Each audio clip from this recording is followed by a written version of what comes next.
This is Jim Cornette, pro wrestling legend and administrator of JimCornette.com and the Jim Cornette Experience on MLW every week. And you are listening to the Undisputed Wrestling Show and Angry Barks and all these people that are asking me all these questions that I'm answering with forthrightness and honesty. The era of Smoky Mountain Wrestling. And I wonder if you've heard anything about a Smoky Mountain Wrestling DVD set from WWE, or maybe they'll put it on WWE Network.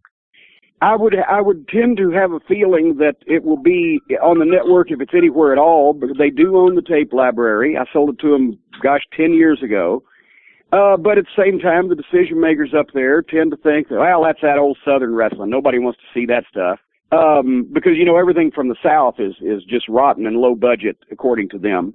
And so I don't expect there will be any DVD sets, because I don't expect that they think that people want to see that stuff. But when I see what they put on TV I don't see what they put on TV on Monday night, so I don't watch it. But anytime I do, I go, Jesus Christ, I'm longing for Tracy Smothers and Chris Candido just to have a match.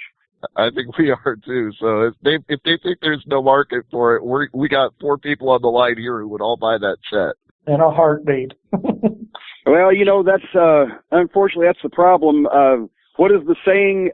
History is written by the victors, and unfortunately, as I told Ric Flair one time after a Clash of Champions match with Lex Luger on a clash that was not particularly good, he asked me the next day at the airport, "What'd you think?" I said, "Rick, you stole the show." He said, "Yeah." I said, "Yeah, but it was petty theft."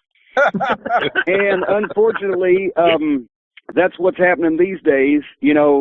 There's some guys that can go still out there, but wrestling is dead. Let's face it. Pro wrestling is done. Sports entertainment is around, but it appeals to about a third or a fourth of the number of people that pro wrestling used to appeal to, until they smartened them all up and slapped them in the face with the fact that everything was manipulated and choreographed and fixed and predetermined, sort of like slapping your friends in the face with your fucking pictures of your kid's graduation, until they were like, "No, get away, I don't want to see anymore." And now what I do is, since I'm away from wrestling mostly, is I do comic book conventions, I do Wrestling Legends Fan Fest, I do a variety of appearances amongst mainstream people, not just wrestling fans. And 99 to 1, people come up and say, "Oh, I used to love wrestling. I used to watch you guys." I don't watch it anymore. So we are fast going the way of the buggy whip factory, because, everybody knows. They know we were yanking their chain all those years, and the ones that didn't get mad about it just kind of went away and didn't have any interest. And I noticed that the younger fans that kind of like what's going on television today go back and watch the old stuff on YouTube, and they love it. But the people who used to watch the old stuff can't stand the new stuff because it hurts their fucking feelings.